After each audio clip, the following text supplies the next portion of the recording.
بند عجم کا علاقہ اور وہ عرب کا علاقہ ہزاروں میل کا فیصلہ ہے، اور وہاں سے آپ آواز دے رہے ہیں،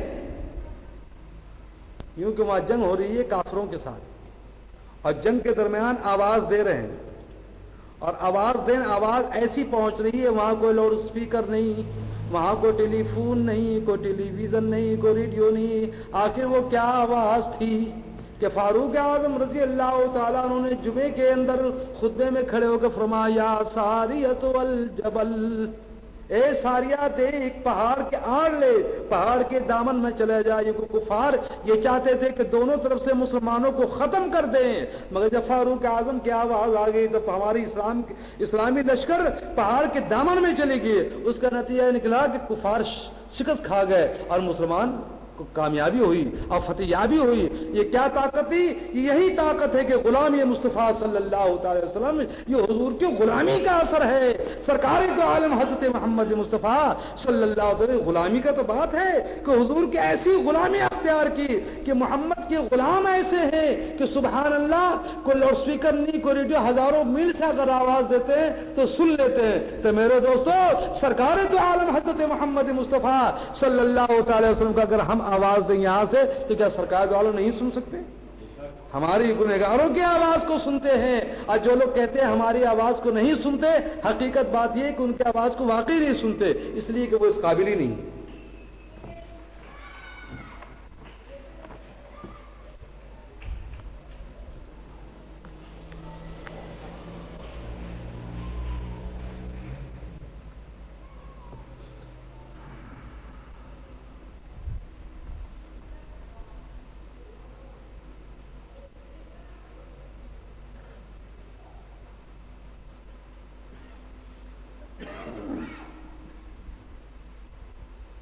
حضرت عمر رضی اللہ تعالیٰ عنہ کی توقیر کرتا ہے، اور زمین کا ہر شیطان ان کے خوف سے لرزتا ہے۔ سرکار دو عالم صلی اللہ تعالی وسلم نے ارشاد فرمایا کہ فاروق اعظم کی اتنی بڑی شان ہے، اتنی بڑی عزت ہے اللہ کے نزدیک کہ فاروق اعظم رضی اللہ تعالیٰ عنہ سے آسمان کے جو فرشتے ہیں وہ توقیر کرتا ہے، فاروق اعظم کی عزت کرتا ہے۔ یہ حضور فرماتے ہیں، یہ حدیث ہے کہ سرکار دو عالم صلی اللہ تعالی وسلم نے ارشاد فرمایا کہ میرے پیارے فاروق اعظم رضی اللہ تعالیٰ عنہ کے فرشتے بھی عزت کرتے ہیں اور توقیر کرتے ہیں، اور زمین کے جو شیطان ہیں، فرمایا کہ زمین کا ہر شیطان ان کے خوف سے لرزتا ہے اور کانپتا ہے۔ فاروق اعظم رضی اللہ تعالیٰ عنہ کی جو اتنی بڑی شان ہے کہ آسمان کے فرشتے ادب کرتے ہیں، توقیر کرتے ہیں، عزت کرتے ہیں، اور زمین کے جو فرشتے ہیں وہ لرزتے ہیں اور کانپتے ہیں اور گھبراتے ہیں فاروق اعظم کے نام سے۔ تو بتائیے، جس کا نام اتنا بڑا اعلیٰ ہو کہ شیطان گھبرائے، اور فرمانے والے کون؟ حضرت محمد مصطفیٰ صلی اللہ تعالی وسلم۔ اور جس کی شان اتنی بڑی ہو فاروق اعظم کی کہ فرشتے ادب کریں، تو بتاؤ ان کا مرتبہ کتنا اعلیٰ ہوگا، کتنا بڑا مرتبہ ہوگا۔ اب مرتبہ دیکھنا ہے تو یہاں آ کر دیکھ لیں کہ سرکار دو عالم صلی اللہ تعالی وسلم، میں نے کل بھی آپ کو بتایا تھا کہ بیچ میں سرکار دو عالم حضرت محمد مصطفیٰ صلی اللہ تعالی وسلم زمین میں تشریف فرما ہے، اور ادھر حضرت صدیق اکبر رضی اللہ تعالی عنہ کی قبر شریف ہے، ادھر فاروق اعظم رضی اللہ عنہ کی قبر شریف ہے۔ حضور نے فرمایا کہ دو وزیر میرے ساتھ تشریف فرما ہے، اور قیامت کے روز میں انہی وزیروں کے ساتھ اٹھوں گا۔ دیکھا آپ نے، ادھر صدیق کے بعد ادھر فاروق اعظم، یہ صحیح معنوں میں حضور کے جانثار ہیں اور اسلام کی بنیاد کو مضبوط کیا ہے۔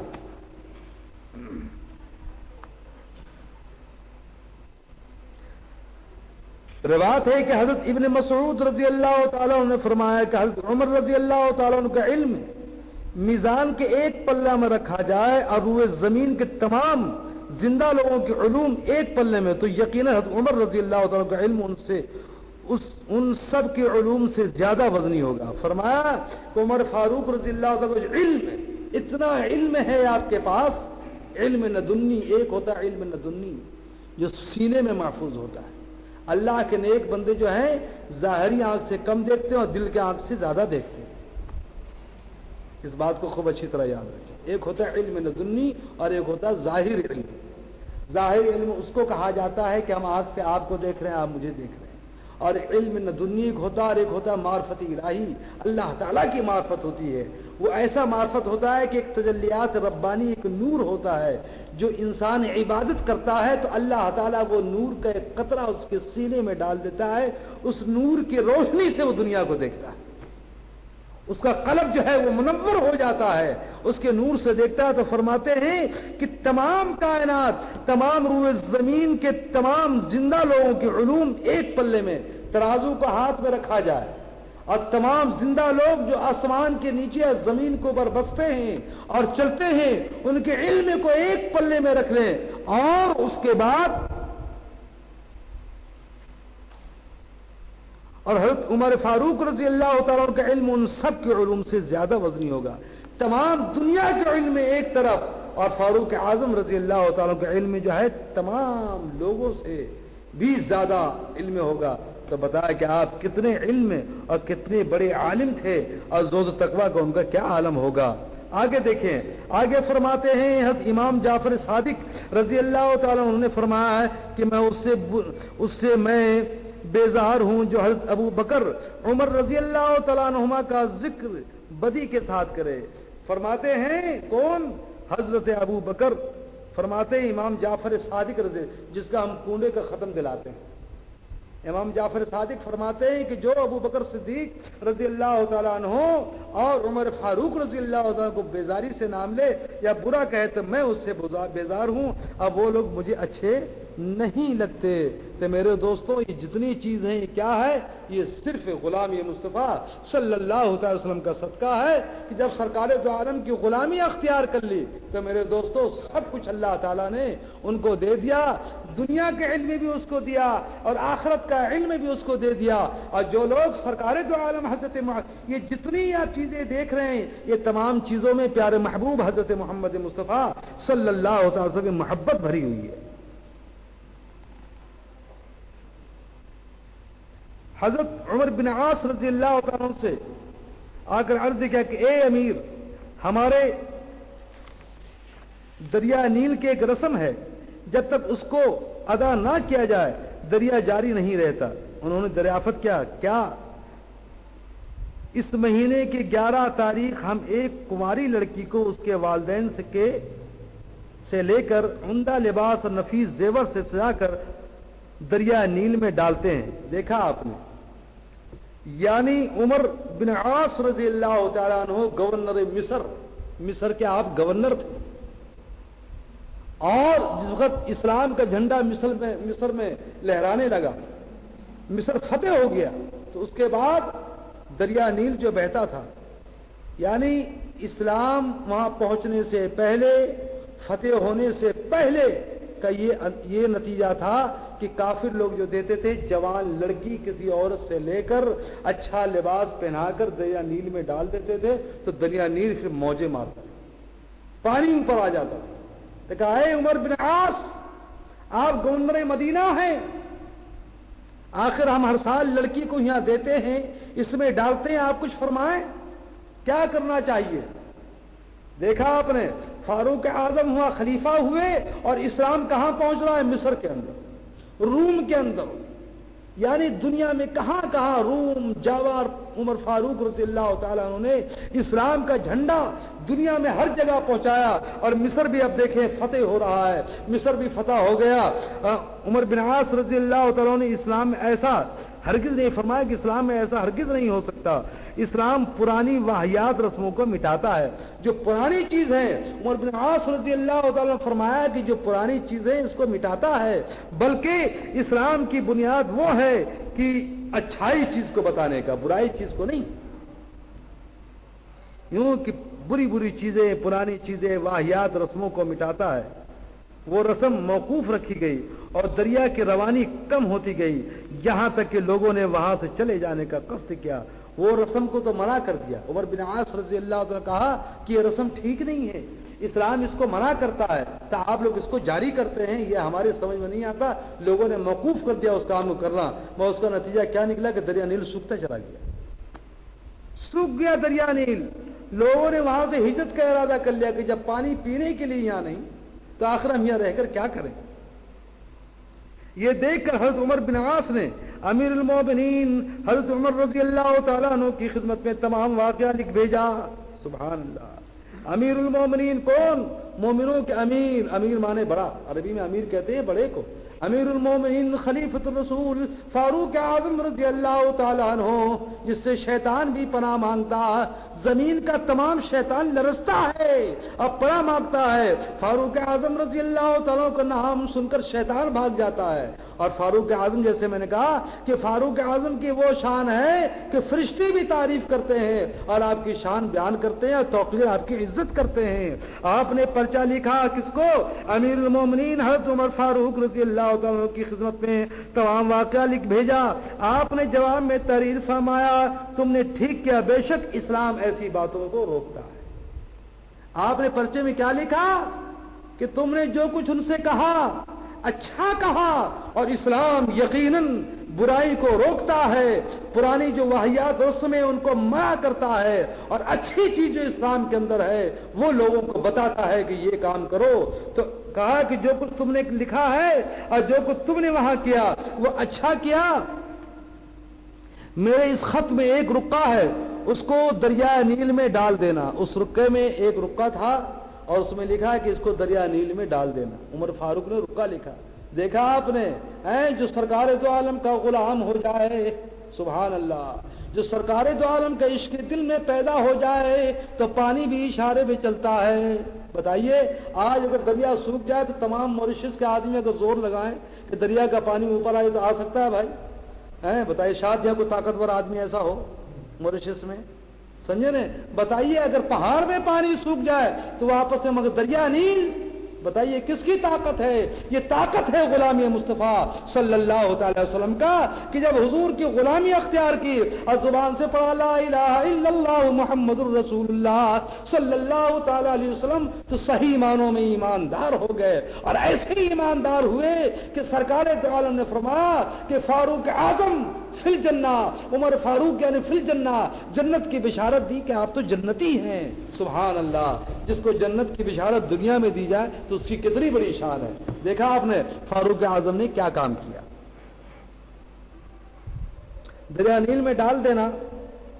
عمر بن عاص کے پاس جب امیر المومنین کا خط پہنچا، انہوں نے وہ رقعہ اس خط میں سے نکالا تو اس میں لکھا تھا اجانب بندہ خدا عمر امیر المومنین بسوئے نیل مصر بعد از حمد صلات. کہ اگر تو خود جاری ہے، اس کا مطلب یہ کہ اگر تو خود جاری ہے تو نہ جاری ہو، اور اگر اللہ تعالیٰ نے تجھے جاری فرمایا تو میں اللہ واحد و قہار سے درخواست کرتا ہوں کہ تجھے جاری فرما دے. عمر بن عاص نے یہ رقعہ دریا نیل میں ڈالا. ایک شب میں 16 گز پانی بڑھ گیا اور بھیٹ چڑھانے کے رسم مصر سے بالکل موقوف ہو گئی. سبحان اللہ. جو عمر بن عاص رضی اللہ تعالیٰ عنہ کے پاس وہ رقعہ آیا تو رقعہ کھول کر اس نے پڑھا، اس میں دیکھا. دیکھنے کے بعد کہا کہ اگر تو خود چل رہی ہے تو چل، مگر اگر اللہ کا حکم چل رہا ہے تو میں واحد قہار کی طرف سے میں یہ اللہ تعالیٰ سے میں درخواست کرتا ہوں کہ چلے. جس وقت رقعہ اس میں ڈالا تو رقعہ ڈالتے ہی وہ خط، وہ پانی موجے مارنے لگا، دریا نیل ابلنے لگا. اتنا پانی ہو گیا کہ میرے دوستو فاروق اعظم رضی اللہ تعالیٰ عنہ کی کرامت اب بھی موجود ہے کہ دریا نیل رقعہ اس وقت ڈالا تھا کہ پہلے تو ہر سال جوان جوان لڑکی پیش کرتے تھے، دریا نیل میں ڈالتے تھے تو پانی وہ اوپر ابلتا تھا تو لوگوں کو پانی پینے کے لیے ملتا تھا. میں فاروق اعظم رضی اللہ تعالیٰ عنہ کی کرامات کو دیکھیں کہ رقعہ اس زمانے میں ڈالا تو آج تک دریا نیل انشاءاللہ چل رہا ہے اور قیامت تک ہی چلتا رہے گا. میرے دوستو اللہ کا نیک بندہ جہاں رقعہ ڈال دے، جہاں تھوک دے، جہاں نگاہ کرم کر دے، جہاں زمین کو ایڑی رگڑ دے تو وہاں بھی چشمہ جاری ہو جاتا ہے. آپ نے سنا اسماعیل، حضرت اسماعیل رضی اللہ تعالیٰ عنہ، اسماعیل علیہ السلام کا واقعہ آپ نے سنا کہ جب زمین کو ایڑی رگڑی تو وہاں کیا ہے، آپ زمزم کا پانی جاری ہو گیا. تو اللہ کے نیک بندے اگر زمینیں پیر رگڑ دیں تو چشمہ جاری ہو جاتا ہے، اور لکھ کر اگر رقعہ ڈال دیں تو پانی اوپر ابلنے لگتا ہے. یہ کیا ہے؟ یہ غلامی مصطفیٰ صلی اللہ تعالیٰ علیہ وسلم کا یہ صدقہ ہے کہ جو حضور کا غلام ہو جائے خدا کی خدائی اس کی ہو جاتی ہے. اور جو سرکار تو عالم کا دامن مضبوطی سے پکڑ لے، جو اپنی زبان سے وہ نکالتا ہے، اللہ تعالیٰ اس کی زبان کو رد نہیں فرماتا بلکہ اللہ تعالیٰ اس کام کو کر دیتا ہے. سبحان اللہ. دیکھا آپ نے، یہ فاروق اعظم رضی اللہ تعالیٰ عنہ کی شان ہے. حضرت ابن عباس رضی اللہ تعالیٰ عنہ سے روایت ہے کہ حضرت فاروق اعظم رضی اللہ تعالیٰ عنہ روزانہ 11 لقمے سے زیادہ طعام ملاحظہ نہ فرماتے تھے. 11 لقمہ کھاتے تھے. سبحان اللہ. دیکھا آپ، بادشاہ ہو تو ایسے بادشاہ ہو، امیر المومنین، خلافت کا تاج سر کے اوپر اور لوگوں کا فکر ساتھ، مگر 11 لقمے کھاتے تھے. اور ہم 100 لقمہ بھی کھا لیں تو اللہ کی بات نہیں کرتے. اس زمانے میں کھانا کیا؟ جو کی روٹی، وہ بھی بہت مشکل سے. پانی کیسا؟ گرم، ریگستان کا علاقہ، پہاڑی علاقہ، درخت کا سوال ہی پیدا نہیں ہوتا. درخت کا پانی بھی پینا مشکل، کھانا بھی کھانا مشکل. بتائیے تو وہاں کیا ہے؟ صرف کتنے لقمے اس میں فرمایا گیا ہے؟ اس میں ارشاد فرماتے ہیں 11 لقمے سے زیادہ طعام ملاحظہ نہ فرماتے تھے. 11 لقمے کھانا کھاتے تھے اور اس کے بعد خلافت کا کام کرتے تھے، لوگوں کو مسئلہ بتاتے تھے اور رات کو پھر عبادت کرتے تھے، قیام اللیل. سبحان اللہ.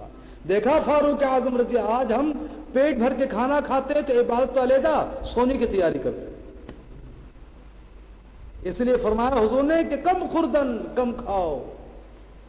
فرمایا کم کھاؤ. ہم سارے جہان کے ہم چیز کھا لیتے ہیں تو اللہ کی عبادت نہیں کر سکتے، اس لیے کہ ہم کھاتے بہت زیادہ ہیں اور ہمارا نفس جو ہے یہ موٹا ہو گیا. اور وہ لوگ کھاتے کم تھے اور اللہ کی عبادت زیادہ کرتے تھے، اس لیے ان کے اندر روحانیت پیدا ہوتی تھی. میرا مقصد یہ نہیں کہ آپ لوگ کھائیں نہ، یہ کہ مجھے یہ بھی ڈر لگتا ہے کہ موریشیس کے لوگ کہتے ہیں مولا ایوب نے کہا ہے کہ کھانا ہی نہ کھائیں. اس کا مطلب نہیں کہ آپ لوگ بھوکا رہیں، کھانا ضرور کھائیں آپ، میں کھانا کھانے کا مقصد ہے کہ اللہ تعالیٰ کا شکر بھی ادا کرو، اس کے احسان کو مانو، اللہ تعالیٰ کی عبادت بھی کرو، ریاضت بھی کرو، جیسے کہ اللہ کے نیک بندے کرتے چلے آئے. حضرت انس بن مالک رضی اللہ تعالیٰ عنہ سے روایت ہے کہ میں نے دیکھا کہ حضرت عمر فاروق رضی اللہ تعالیٰ عنہ کے قمیص مبارک میں 2 شانوں کے درمیان 4 پیون لگے ہوئے تھے. 4 پیون، ایک کپڑا کا جوڑ ہوتا ہے نا شانوں میں. دیکھا آپ کون ہے؟ بادشاہ وقت. سبحان اللہ. بادشاہ ہو تو ایسے ہو، ایسے بادشاہ کہ شیطان بھی کانپتا ہے. اب بادشاہ ایسے کہ جس کے سرکار دو عالم تعریف کرے، بادشاہ ایسے کہ جس کی عزت فرشتے کریں. سبحان اللہ.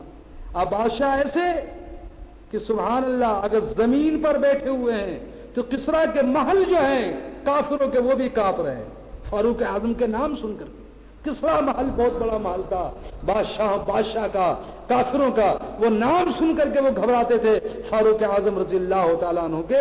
اب وہ پریشان ہو جاتے، فاروق اعظم یہ کیا ہے؟ یہ تمام دبدبا، یہ تمام روب، یہ تمام چیزیں جو ہیں وہ کس لیے، وہ کیسے ہوا؟ فاروق اعظم رضی اللہ کی چیزیں کہاں سے ملی؟ یہ وہیں سے تو ملی، غلامی مصطفیٰ صلی اللہ علیہ وسلم صدقے ملی، کہ حضور کے غلامی کے صدقے ملا. حضور کی غلامی اختیار کی اور دل سے غلامی اختیار کی تو سرکار دو عالم نے سب کچھ معرفت الہی کا خزانہ دل کے اندر بھر دیا. اگائے فاروق اعظم، میں تمہارے دل کو دیکھتا ہوں، تم مجھ سے خوش ہو، میں تم سے خوش ہوں اور اللہ تعالیٰ بھی تم سے خوش ہے. سبحان اللہ. جس کو دنیا میں یہ بشارت مل جائے، جس کو دنیا میں یہ کہا جائے کہ تم سے اللہ تعالیٰ خوش ہے اور میں بھی خوش ہوں، تو بتاؤ اس کے لیے اور کیا چاہیے؟